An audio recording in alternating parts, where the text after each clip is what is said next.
So I want to talk about clickbait science in the sense that there is a lot of sensationalism that is built in this scientific effort in terms of what we try to do.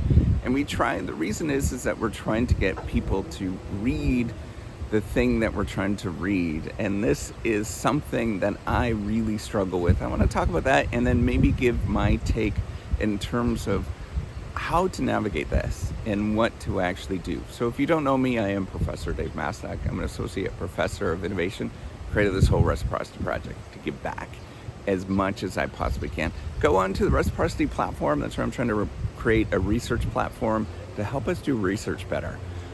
So what is the clickbait science? What am I actually talking about? This is the use of attractive titles, attractive abstracts, attractive ways to entice people to read a paper. And I hear about this a lot in terms of people putting in keywords. That was a thing a few years ago, putting in a great deal of keywords within an abstract because that's what people are going to be searching for and it's going to pop up. Another way that people do this kind of clickbait science is that they will make this kind of 3 or 4 word catchy thing within the title that is tongue-in-cheek somehow, that is saying something funny. It might be a joke or it might be a colloquium that everybody says, and they're trying to catch the reader to pick up on this thing.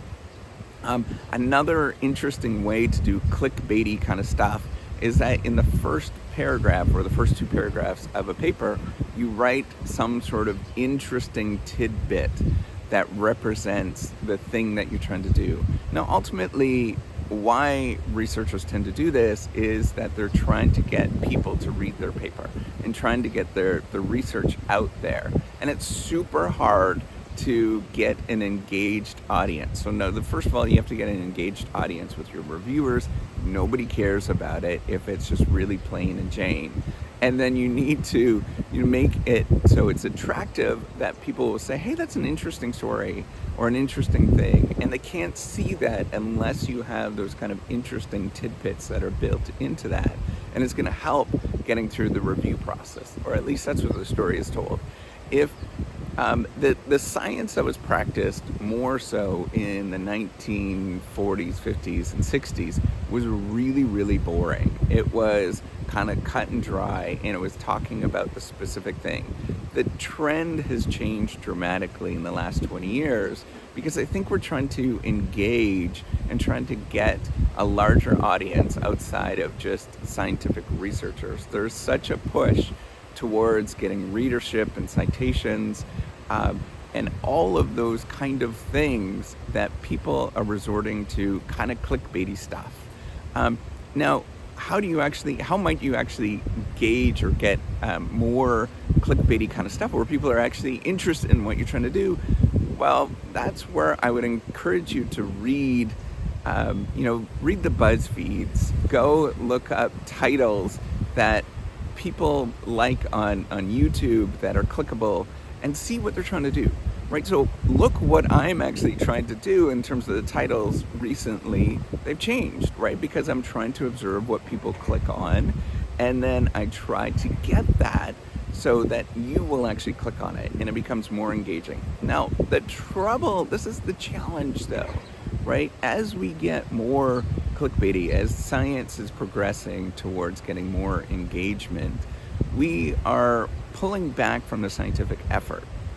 And, I sort of ran into this problem this week was, some people were viewing my videos that were really negative about the scientific effort, right? So PhDs, I tell people a lot, right? Don't do a PhD. But they're not seeing all of the other things. And the reason is that stuff gets quite a bit of engagement. And I'm trying to get people to come into quote unquote my funnel, right? Whatever that is, right? Come in and actually engage with what I'm trying to do. And the way that I do that is to play up some of the things that are a little bit more sensational. Now that runs you into trouble though, because, on the other side, it could be perceived in the wrong way, or, often what happens, particularly with anything that requires a lot of effort, cognitive effort, we kind of scan things. We see something that's interesting, we just read that little thing, and we don't read everything else. That's what everybody does. That's what human nature does. And I think we're progressively becoming more like this, where we're just looking for the headline, we're looking for the little clickbait tidbit, or the keywords or whatever that allows us to do our thing. Now, I think the market is changing now. I'm going to tell you why. The reason why that the market is changing is that we're going to start using AI tools a lot more, and these clickbaity things are not going to work as well with AI technology. When you actually look for things now on, say you use ChatGPT, the keywords that you put into it doesn't matter. Or even when you Google on Google search, the keywords don't matter anymore. They are not relevant to how we actually do things. Maybe in the scientific search engines they do, but since everybody uses Google Scholar, it doesn't matter that much anymore, because the search engines they actually understand language and lexicon behind things, and so they know when there's too many keywords and it's not going to pop up. It doesn't matter, right? And what they're looking for more is relevance to what you're actually doing. And that relevance idea is a complicated thing. It's not about just keywords. It's not about clickbaity kind of titles, but they're looking for the substance of that. And so this is becoming increasingly more important, the actual substance of it. But at the same time, we have to sort of sell what we're trying to do. And the challenge is balancing this of thinking about how do we sell what we're going to do to get more people to read this stuff, and the way that you actually get more relevance often with many of these, much of the infrastructure of AI technology is based on how many people have actually already read it, sort of popularity dynamics that happen. So the challenge that we face is figuring out how to balance this.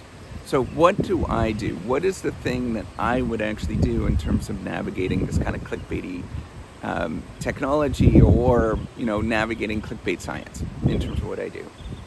And hopefully you could see this, is that I am trying to tell a story by me doing my thing repeatedly. And so if you see that, it helps you engage with what I'm trying to do. I'm not ever trying to sell you anything. I'm trying not to do that selly stuff because nobody cares about it.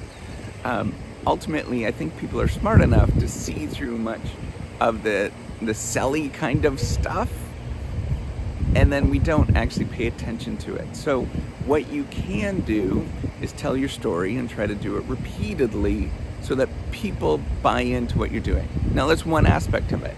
The other aspect is to think about how other people are feeling, how they are actually engaging with what you're trying to do. And I really, really tried to do that, is how do other people, maybe if you're a scientist or researcher, how do the research scholars are actually perceiving what you're doing and trying to engage in that? And that's a hard question. So the only way that I know that I can sort of navigate those two things, where it's a bit clickbaity and as well trying to, just entice people, but also tell them hey, I'm trying to actually do this thing, is to repeat and show up every day so that you see that I'm actually here and I'm trying to care about you. I'm trying to actually think about what you are thinking about and what the stories that you really want to hear, and really just keep showing up on a regular basis. So every once in a while, I might get a scientific publication, regardless of whether I have a clickbaity title or not. You might go look for it because I keep showing up. I keep trying to tell my story so that you understand that I actually care for you. Perhaps maybe you care for me. So that's the way that I look at this. I don't know if it's the right way, but I think that's how I navigate with some of these issues that we face in terms of being more clickbaity. I think we're actually going to become increasingly less clickbaity, but I think it still really, really matters. I think we really need to sell our ideas because of funding sources or citations and all those kind of things. But what we really need to do is take a step back and say, what are we trying to do here? We're actually trying to do good science. And how do I know how to do good science? Is to show up every day, regardless of how I feel about it. I try to engage and try to encourage you, try to make sure that you are doing okay. And that's the only way that I know how to do good science, is to show up and keep doing my thing. And hopefully you do too. All right, take care. Have a wonderful day. Bye.